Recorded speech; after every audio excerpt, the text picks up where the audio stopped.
இது வரைக்கும் நம்ம உடம்பை பற்றி நிறையா விஷயம் தெரிஞ்சுக்கிட்டோம். இப்போது இனிமேல் நான் நோயை பற்றி பேச போகிறேன். ஒவ்வொரு வியாதியை பற்றி பேச போகிறேன். அதில் முதல்ல பார்க்க வேண்டிய நோய் என்ன தெரியுமா? சுகர், பிபி பற்றி பார்க்க போகிறோம். உடனே பல பேர் எந்திரிச்சிட்டிங்க, நம்ம ஐட்டம் வந்துருச்சுன்னு. ஹலோ, எல்லா ஐட்டத்துக்கும் எந்திரிச்சு தான் உட்காந்துருக்கணும். சுகர், பிபின்னா என்ன, அது எப்படி வருதுன்னு பார்க்கலாம். இருதயம் என்ன வேலை செய்யுது? எல்லாம் யோசிங்க. இரத்தத்தை சுத்தம் பண்ணுது அப்படி சொல்லியிருக்காங்களா? கிடையாது. இருதயம் இரத்தத்தை சுத்தம் பண்ணுறதே இல்லை. இரத்தத்தை யார் தெரியுமா சுத்தம் பண்ணுறா? லிவர், கல்லீரல், கிட்னி, சிறுநீரகம், நுரையீரல், லங்ஸ். இருதயம் கிடையாதுங்க. சில பேர் சொல்லுவாங்க இருதயம் இரத்தத்தை ஊற வைக்குதுன்னு. அதுவும் கிடையாது. இருதயத்தின் வேலை என்ன தெரியுமா? இரத்தத்தை சுத்தம் பண்ணுறதும் கிடையாது, இரத்தத்தை உருவாக்குறதும் கிடையாது. ரத்தம் உருவாக்குறது யாரு? எலும்பு மஜ்ஜைகள், போன் மேரஸோ ரத்தம் உருவாக்குது. அப்ப இருதயம் என்ன வேலை பண்ணும் தெரியுமா? இருதயம் ரத்தத்தை பம்ப் பண்ணுது, ரத்தத்துக்கு பிரஷர் கொடுக்குது, ரத்தத்துக்கு அழுத்தம் கொடுக்குது, ரத்த அழுத்தம். இப்போ உங்க வீட்டில் அண்டர் கிரவுண்ட்ல ஒரு தொட்டி இருக்கு, தண்ணி தொட்டி. வீட்டுக்கு மேலே ஒரு ஓவர் ஹெட் டேங்க் வச்சிருக்கீங்க. கீழ் இருக்க தொட்டி தண்ணியை மேலே கொண்டு போறதுக்கு என்ன பண்றீங்க? ஒரு மோட்டார் பம்பு. இந்த பம்பு என்ன பண்ணுது? தண்ணியை சுத்தம் பண்ணுதா? தண்ணியை புதுசாக உருவாக்குதா? என்ன பண்ணுது? இருக்கிற தண்ணியை மேலே பம்ப் பண்ணுதா? இருதயத்தின் வேலை என்னன்னா ரத்தத்தை பம்ப் பண்ணுறது. நல்லா கவனிச்சுக்குங்க. இருதயம் என்ன பண்ணுதுன்னு கேட்டிங்கன்னா ரொம்ப சிம்பிள். இருதயம் என்ன பண்ணுது? ரத்தத்தை பம்ப் பண்ணி ப்ரெஷர் கொடுக்குதுங்க. உதாரணத்துக்கு நான் தியானம் பண்ண போகிறேன். எல்லாரும் கவனிங்க. இப்போ தியானம் பண்ண போகிறேன். கண்ணை மூடி உட்காந்தாச்சு. நான் 1 மணி நேரம் தியானம் பண்ணுறேன். உடம்பு அசையலை, கண்ணை மூடி உட்காந்துருக்கேன். இப்போ சொல்லுங்க, 1 மணி நேரம் அசையாமல் உட்கார்ந்ததுக்கு அப்புறமா யாராவது பிபி சுகர் பார்க்குற மிஷின் இருந்தா எனக்கு செக் பண்ணி பாருங்க. எனக்கு எப்படி தெரியுமா? லோ பிபி லோ சுகர் இருக்கும். ஏன்? 1 மணி நேரம் உடம்பு அசையாமல் உட்கார்ந்தனால எல்லா செல்லுக்கும் வேலை இல்லாமல் போச்சா? அமைதியாக இருக்குதா? அப்போ எல்லா செல்லுக்கும் பிபி கொஞ்சமாக இருந்தால் போதுமா? சுகர் கொஞ்சமாக இருந்தால் போதுமா? அப்போ லோ பிபி லோ சுகர் வந்துருச்சா? எதுக்கு சொல்ல வரேன்னா, லோ பிபி லோ சுகர் என்பது ஒரு நோய் கிடையாது. சரி, இப்போ தியானத்தை முடிச்சாச்சு. மெதுவாக என்ன பண்ணுறேன்? கண்ணை திறக்கிறேன். நான் ஒரு கையை மட்டும் ஆட்டுறேன். எல்லாரும் நல்லா கவனிங்க. நான் ஒரு கையை மட்டும் ஆட்டி கண்ணை திறந்திருக்கும் பொழுது ஏற்கனவே இருக்கிற சுகர் பிபி இருக்குமா இல்லை அதிகமாக இருக்குமா? அதிகமாக இருக்கும். ஏன் அதிகமாச்சு? இந்த கையை ஆட்டுறனா, கையை ஆட்டும் பொழுது கையுக்குள் இருக்கிற எல்லா செல்லும் வேலை செய்தா? இது வரைக்கும் கையா பார்த்தீங்களா? இப்ப கையா பார்ப்பீங்களா? கோடிக்கணக்கான செல்லுகள் ஆடுது அப்படின்னு பார்க்கறோமா?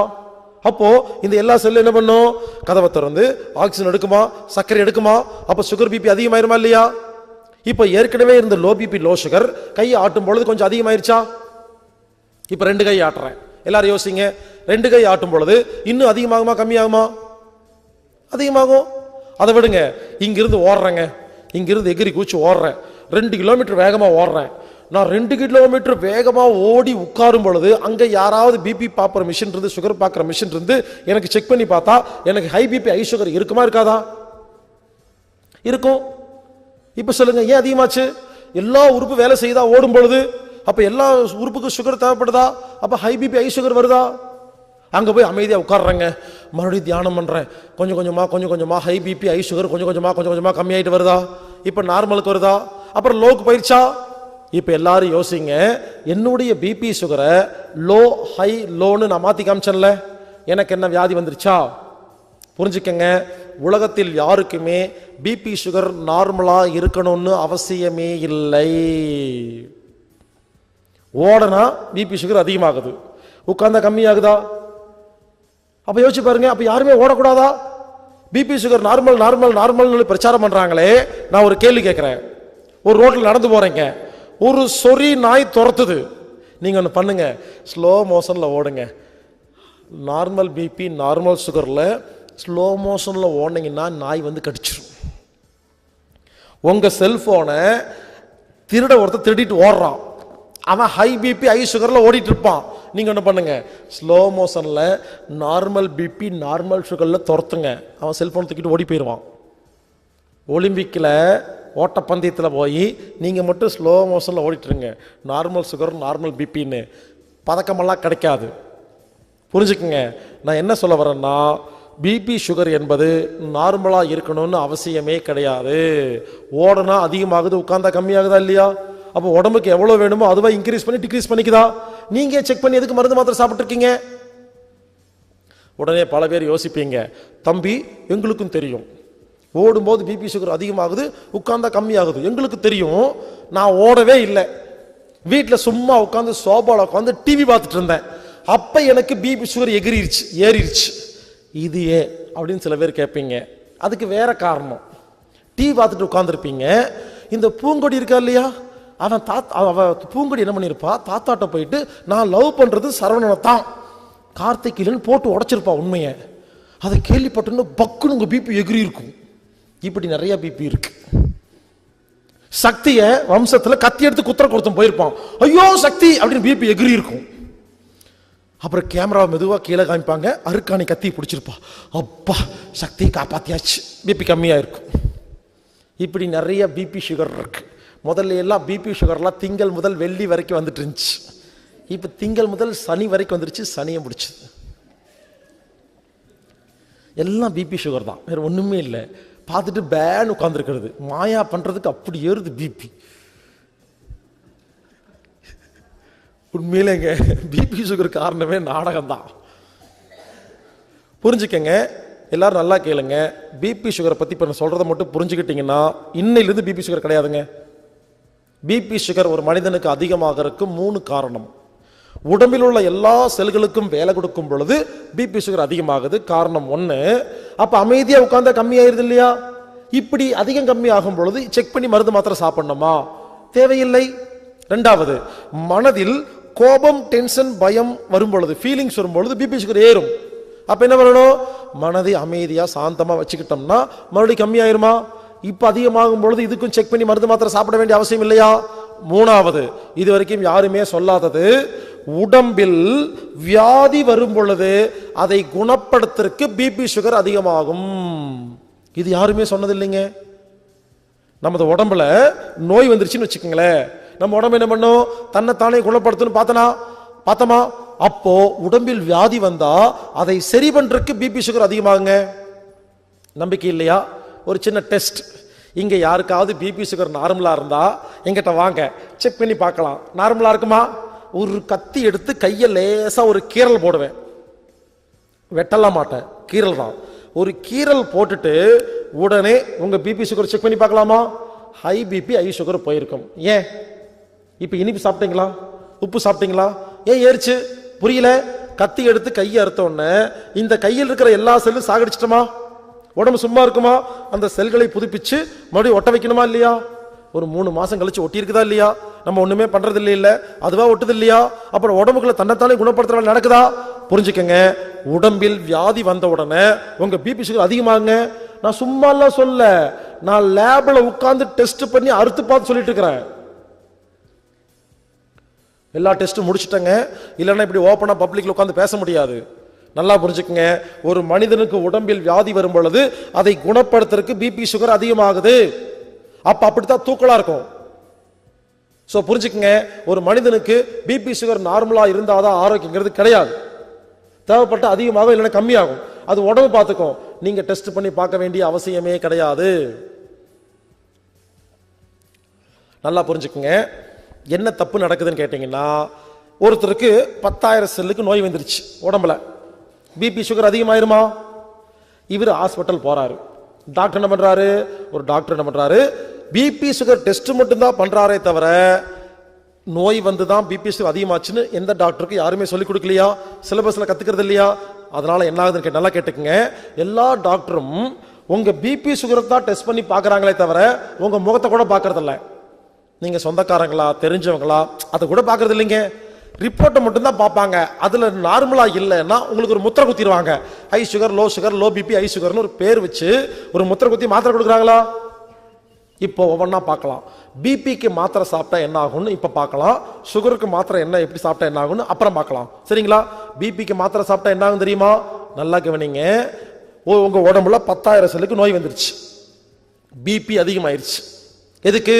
அதை சரி பண்றதுக்கு தானே. இப்ப பிபிக்கு மாத்திரை சாப்பிடுறீங்க. இது என்ன பண்ணுது? பிபிக்கு யாராவது மாத்திரை சாப்பிட்டீங்கன்னா அந்த மாத்திரை 10,000 செல்லுக்கு நோயெல்லாம் குணப்படுத்துறது இல்லைங்க. பிபி மாத்திரை நேரா போய் என்ன பண்ண தெரியுமா? இருதயம் இருக்குல்ல, அது அதிகமா துடிச்சிட்டு இருக்கு இல்லையா, அதுகிட்ட போய் மிரட்டும். பிபி மாத்திரைங்கிறது ரவுடி பையன். ஏய் மவனே, இன்னொரு முறை அதிகமா துடிச்சா குத்திவன் மிரட்டி இருதயத்தை ஒரே மாதிரி துடிக்க வைக்கிறதுக்கு தான் பிபி மாத்திரை பயன்படுத்தே தவிர பிபி மாத்திரை உடம்பில் உள்ள நோய்களை குணப்படுத்துறதே கிடையாது. இப்ப சொல்லுங்க, 3 மாசம் யாரெல்லாம் பிபிக்கு மாத்திரை சாப்பிடுறீங்களோ 3 மாசம் இருதயத்தை ஒரே மாதிரி துடிக்க வச்சிட்டீங்களா? அப்ப என்ன ஆகும்? 10,000 செல்லுக்கு நோய் குணமாகாதா? புதுசா நோய் வருமா டெய்லி 3 மாசத்துல? அதெல்லாம் குணமாகாதா? நல்லா கேளுங்க. 3 மாசம் யாரெல்லாம் பிபிக்கு மாத்திரை சாப்பிட்டு ஒரு நாள் நிறுத்தி பாருங்க, என்ன ஆகுது? குப்புன்னு பிபி ஏறுதா, சுகர் ஏறுதா? நீங்க என்ன பண்ணுவீங்க? 3 மாசம் பிபிக்கு மாத்திரை சாப்பிட்ற வரைக்கும் ஒழுங்கா இருந்துச்சு தெரியுமா, சூப்பர் வைத்தியம், இன்னைக்கு பாரு விட்ட உடனே குப்புன்னு ஏறிச்சுன்னு சொல்லி பயந்து போய் பரிசல் வச்சு ஒழுங்கா சாப்பிடுவீங்களா? நல்லா யோசிச்சு பாருங்க. 3 மாசம் சாப்பிட்ட பிபி மாத்திரையை ஒரு நாள் நிறுத்தினா ஏன் குப்புன்னு பிபி தூக்க தெரியுமா? ஒரு நாள் மாத்திரை நிறுத்தின உடனே இந்த இருதயம் என்ன பண்ணுது? அப்பாடா, கட்ட அவுத்து விட்டீங்களா இருதயம்? அப்பாடா, 3 மாசம் எவனோ ஒருத்தன் என்ன மாத்திரை சாப்பிட்டு கண்ட்ரோல் பண்ணி வச்சிருந்தான், இன்னைக்கு தான் அவுத்துட்டு இருக்கான் அப்படின்னு இருதயம் என்ன பண்ணும்? கண்ணு முடிச்சு பார்க்குமா? 3 மாசம் முன்னால 10,000 செல்லுக்கு வியாதி, இப்போ 10 லட்சம் செல்லுக்கு வியாதியா? இந்த இருதயம் என்ன தெரியும் பண்ணும்? 10 லட்சம் செல்லுக்கும் குணப்படுத்துறதுக்காக ஹை பிபி கொடுக்குது. அப்ப நமக்கு தலை சுத்துது.